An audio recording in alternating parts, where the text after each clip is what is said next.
welcome to this new video. We came here to Amsterdam to tell you about one of the darkest chapters in history. After dedicating the year 2022 to telling you all about Chernobyl in several episodes here on our YouTube channel, now we're ready to go back in time once again. This time it will be more painful and difficult to retrace the steps because our journey into the Holocaust begins here.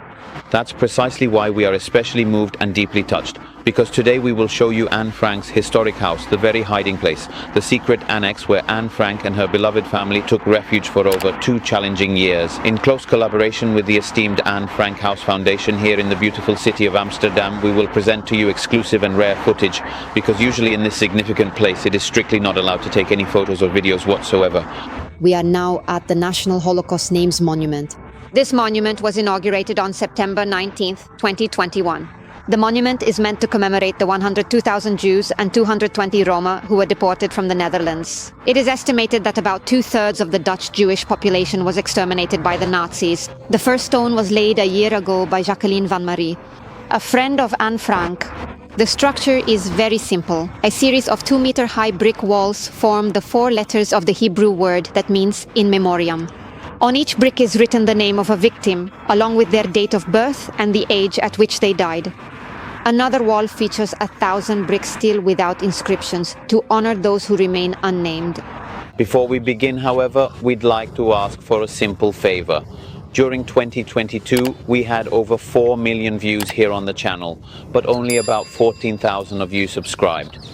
Subscribe to the channel and turn on the notification bell so you don't miss any of the new episodes coming up about the Holocaust and much more.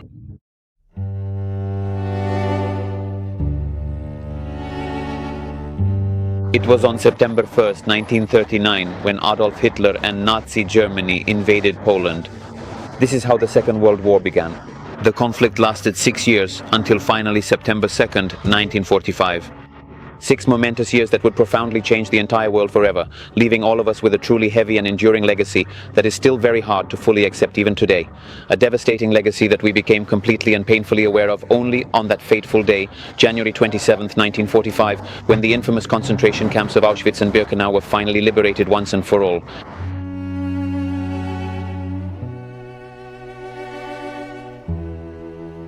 Within a year of the war's outbreak, Hitler became increasingly popular at home.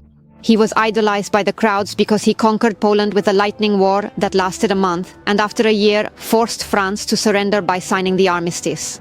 For the German crowds, he was the hero who had erased the humiliations of the First World War. But this was Hitler's last moment of glory.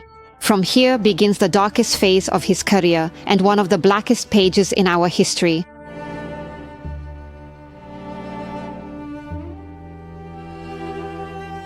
What led to his decline was Hitler's desire to push towards Russia to fight a historic enemy, communism. And it was in 1941 that he began a campaign against a race he considered inferior. The goal was to exterminate all Jews and Soviets loyal to communism. Thus began the persecution of the Jews. The German SS, a notorious organization, had a singular and horrifying objective: to relentlessly hunt down Jewish people and then transport them on special trains, which would take them to one and only one final destination. However, for Dutch Jews, the first real and significant stop was Westerbork, the concentration camp that was later transformed into a transit camp, from which the special trains regularly departed that would take them to concentration camps across Europe. So, Westerbork will be the subject of one of the next episodes you'll see here on the channel. By the end of the Second World War, approximately more than 6 million people had died in the horrific extermination camps.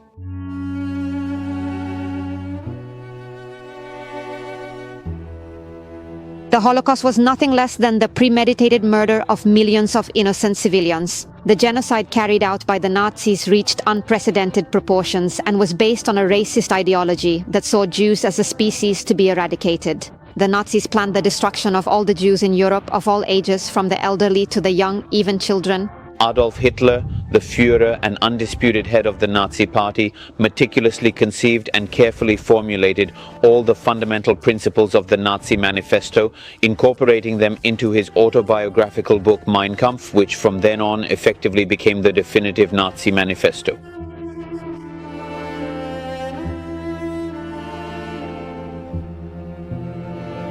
We are in Amsterdam. Here our mini-series of videos on the Holocaust begins. We will publish several episodes will lead us to January 27th, International Holocaust Remembrance Day. We do not forget what human hands capable of. But above all, so we do not forget the more than 6 million dead, and to continue giving a voice to those like Anne Frank who managed to live on beyond death. It is important to never forget and to pass on this powerful message to those younger than us, so that memory is never lost. Because as a Holocaust survivor once said, to forget would be like killing a second time. Good morning, everyone. Today, the long-awaited big day has finally arrived. We will proudly show you Anne Frank's historic house in close collaboration with the Anne Frank house right here in Amsterdam. 50 square meters of house which could be accessed through a secret passage hidden by a bookcase that closed from the inside. It is June 12th, 1942, and Anne Frank receives a very special diary as a gift, which she will call Kitty, an imaginary friend on whom to write her innermost thoughts and reflections. And her confidences during that extremely difficult time. In fact, inside we will truly find not only her darkest thoughts, but also her very most intimate confidences. The excitement of getting her first period, her first love. Thoughts of just a normal teenager facing the truly awful atrocities of an unprecedented historical moment. It is July 5th, 1942, when Margot, Anne's sister, receives the call to go work in Nazi Germany. The parents do not trust it and decide to go into hiding. The next morning, Otto Frank decides to leave false clues that would make people believe the Franks had fled abroad, leaving the Netherlands. But we will talk about all these details in another video, where we will discuss who acted as the informant and who betrayed the Frank family. The Franks had just recently moved into the secret annex, a hidden section of the building where Otto Frank's company, Opekta, was headquartered. It is here, within these concealed walls, that the very first pages were carefully written of what would ultimately become one of the most widely read and profoundly impactful books in the entire world, just as Anne herself wished, to truly live on after her untimely death. But life inside the secret annex during the more than 2 long and challenging years they spent there was indeed very complicated, because Anne Frank lived here with her own family, the Van Pels, and later Dr. Pfeffer also joined them in their confined hiding place. Here we are in the secret annex. Here from 1942 to 1944, these 8 people lived together. They were completely dependent on 6 helpers, trusted friends of Otto Frank. The helpers provided food, clothing, books, magazines, and newspapers. The first thing we come across is the bookcase which hid the door to the secret annex. The rooms are empty. But the atmosphere has remained unchanged, including the creaking of the wooden floor that groans with every step we take.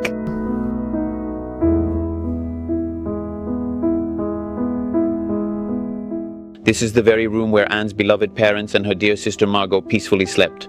This particular space was Anne's own room, which she later, unfortunately, had to share with Fritz Pfeffer, frequently leading to numerous and often heated arguments. Not being able to go outside was hard for her. Her diary was a place where she could vent. To brighten up the room, Anne put pictures on the wall. In the house, we can see quotes from the diary, original photographs, and personal belongings.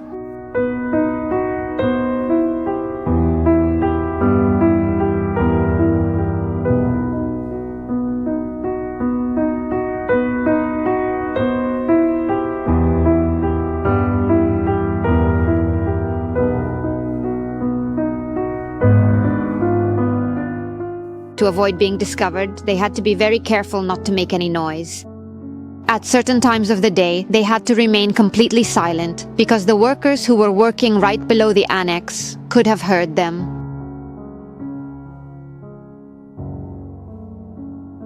The Van Pels couple slept in the small kitchen.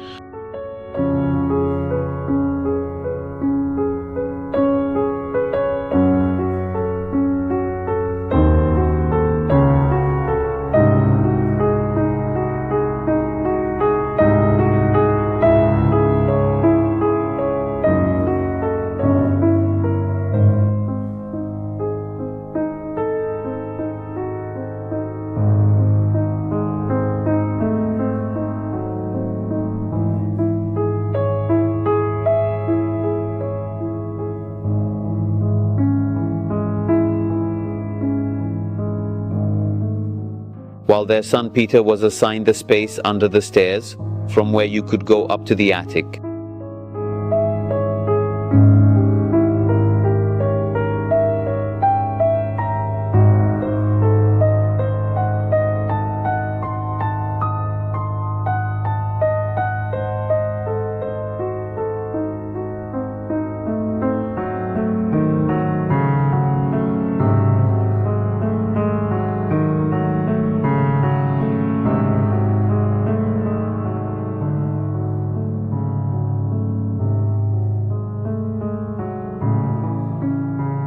On August 4th, 1944, the Gestapo raided the secret hideout.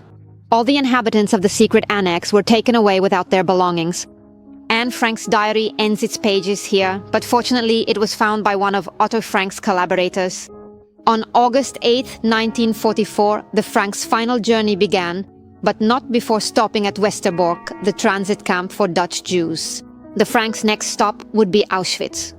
In the next episode, we will talk to you specifically about Westerbork. On September 7, 1944, the Frank family arrived at their final destination, Auschwitz.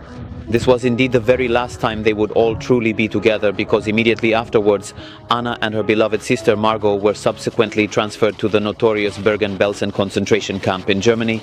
Meanwhile, Otto and Edith, Anna's devoted mother, tragically remained at Auschwitz, where Edith would ultimately perish and Otto would be the sole survivor of their immediate family, of the 8 people who were in the secret annex. And this is precisely what still allows us today to read Anne Frank's incredibly poignant diary, because when he eventually returned to the Netherlands, Otto successfully recovered the diary and subsequently made its publication widely possible. On June 25th, 1947, Anne Frank's diary was published, and over the years, the diary underwent several revisions, because initially Anne's father, Otto Frank, did not publish the most intimate parts, those concerning the story between Anne and Peter. The diary has been translated into more than 60 languages and sold in over 30 million copies. Before moving on to the final conclusions, however, we truly want to leave you with a very special and significant contribution that made today possible, namely the insightful interview with Annemarie Becker, who is the dedicated marketing manager of the Anne Frank House here in beautiful Amsterdam. We are now here at the back of the historic Anne Frank House, which is the very one you clearly see behind us, and we are currently with Annemarie Becker, who is the dedicated marketing manager of the renowned Anne Frank House here in beautiful Amsterdam.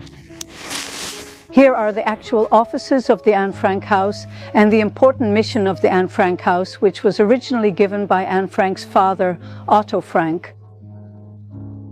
The mission is to open the museum to the public so people can see where Anne Frank and the others were hiding. Anne Frank had another crucial mission, an important educational mission to actively fight against racism, discrimination and anti-Semitism. And we, as the Anne Frank House, have successfully opened a museum and thoughtfully organized educational activities around the entire world to effectively combat racism. Anne Frank has a diary, and her words, her ideals still resonate, also thanks to Otto Frank. Here at the museum, we are always open 7 days a week with very long opening hours, and we have a quite young audience who comes, so young people truly keep coming to Anne Frank's house. In this significant sense, young people generally have a clear idea of what Anne Frank profoundly represents, and in this crucial respect, I truly think that it is important for people to remember her legacy and to continue to come together. They come and are truly interested in what precisely happened during the devastating World War, and also in how truly important it still is today, because we are still actively dealing with racism, with ongoing war. So young people also think it's important to know what happened in the past and also what is happening in the present, and they want to be active. I have been working for 20 years in the communications department. It is a truly very special organization, a truly special and significant place. The profound words of Anne Frank, her enduring ideals, still deeply resonate with countless people from all over the entire world, with individuals who come from all corners of the globe to this very important place to truly see what happened. As dramatic as the subject matter truly is, the profound reason for the enduring success of Anne Frank's diary is probably due to the genuine authenticity of her words, a powerful tribute to positivity, and an optimistic view of the world, even while living in truly inhuman conditions. This remarkable book, decades after its very first publication, sends a powerful message of resilience.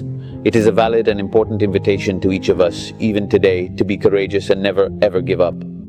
It urges us not to forget, not to be afraid of what is different from us. Often it feels as though we are forgetting the mistakes of the past, but from mistakes we should only learn to become better. To learn that humanity is one without any differences, whether of gender or color. And as Anne wrote, think of all the beauty still left around you and be happy. Goodbye, Anne. Thank you for sharing your testimony with us. We will try to make good use of it and never forget.